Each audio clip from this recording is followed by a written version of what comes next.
From markets, although not a pleasant one for us, to finding new replacements, and even creator confusion in a sense. Hello, Magi here, and welcome back to another episode of Interesting Touhou Facts, the series where I talk about facts from Touhou that I find either fun, unusual, or simply interesting.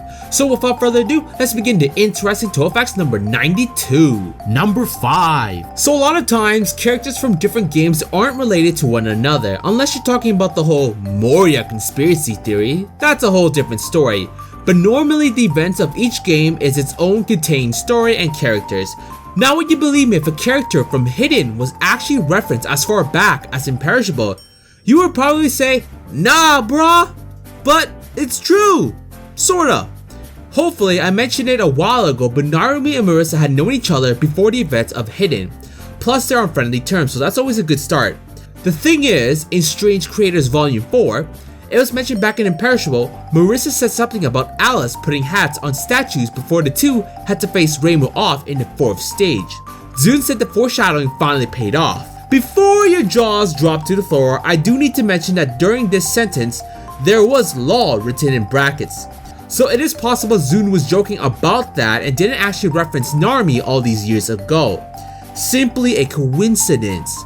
I believe that more, but you never know. I can't read that guy's mind, that's for sure.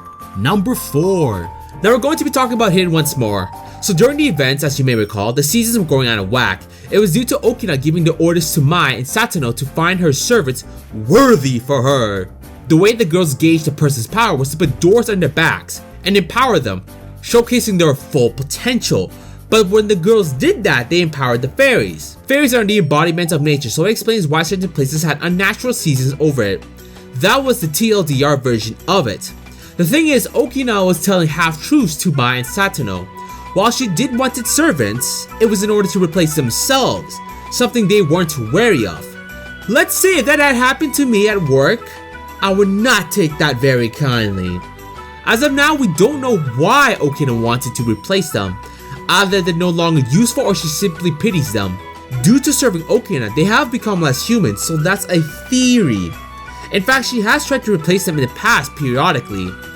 But in the end, they're still good to work for Okina, so that's something. Number 3. For this fact, Yarormyr is going to be brought up once more, but this fact is not solely on her. So in Curiosity, chapter 31, Sumiriko is at Korindo, which is expected. But Yarormyr shows up as well. This was perhaps my first time seeing her there. I mean hell, barely any characters from the main games even show up to his shop, so anyone visiting is a rare treat. Anyway, during the visit, Yarormyr and Sumiriko meet for the first time. Yarormyr was shocked at Sumiriko's presence and was asking Renosuke for the price for the high schooler. Renosuke explained she's not a product and is a customer. Here's what Yarormyr says after, to quote, "Is that so? I'm sure she fetch a high price with yokai. If you look past her poor quality, she's certainly a rare item." For those not aware, yokais eat humans, although they don't consume the people in the village as they need them.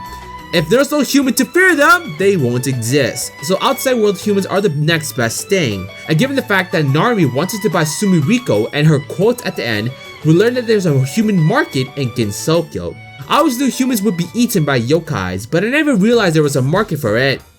You learn something new every day. Number 2. When it comes to creating a story, you would imagine the creator will have a good idea of what their characters are, from looks, behaviors, motivations, and goals. They would always understand their characters and why they do their actions. For this person though, it's not the case. In Strange Creators Volume 1, in Reimu's section, Zune comments that he doesn't really know what Reimu is like. None of his works has ever been created from Reimu's point of view, mostly third-person omniscient. She changes depending on the perspective we see her. The Reimu the yokai see, the Reimu the fairy sees, and the Reimu the human sees are all different. That's probably because she's in a bit of a different position from the protagonists of other works. That could explain a few things. Reimu in the print works and even the games are portrayed very differently, even with Zune on the helms of the story. You gotta remember, the games are third person and the print works are usually based on another character's perspective, like the fairies, Kozazu, Kaizen, Renosuke, etc. So that's really cool to know. When your character is so complex, not even the creator has a full grasp of them. Number 1. So this fact won't be garnered at any of the girls. Shocking, I know.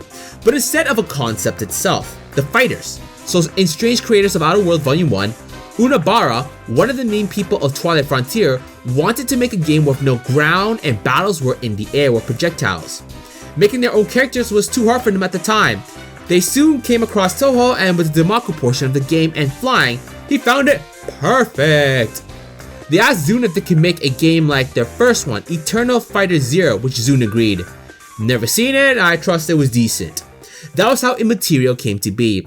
It started first in the ground as putting their flying fighter was still too hard. For a game made back in 2004, I'll take their word on that. So they set up the stage like a normal fighter so people could get used to the mechanics.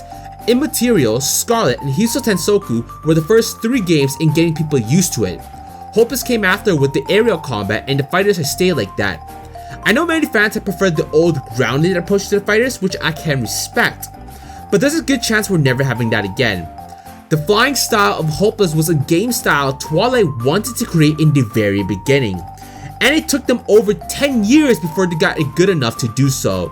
Considering all the time that was spent to perfecting their art in air combat for the game of their dreams, we're staying with it for a while. But again, this is my speculation, and anything could happen in the future. But yeah, hopefully you guys enjoyed this episode. Which facts were your favorite? Do you like the idea of Narumi possibly being referenced all those years ago?